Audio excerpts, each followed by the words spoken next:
నల్లమల అడవుల్లో 150 ఏళ్ల నుంచి కనిపించని అడవి దున్న ఇప్పుడు మళ్లీ కనిపించింది. నెల రోజుల క్రితం ఆత్మకూరు అటవీ డివిజన్ పరిధిలో అటవీ శాఖ అధికారులు దీన్ని గుర్తించారు.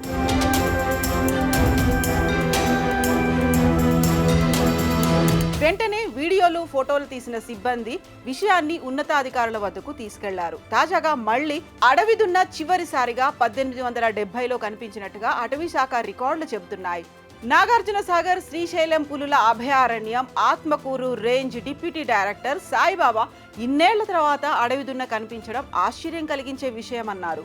పెద్ద పులులు, ఏనుగులు వంటి భారీ జంతువులు సుదూర ప్రాంతాలకు తరలి వెళ్లడం సాధారణం. కానీ ఈ అడవి దున్న మైదానాన్ని దాటుకొని నల్లమలకు చేరిందని అధికారులు చెబుతున్నారు.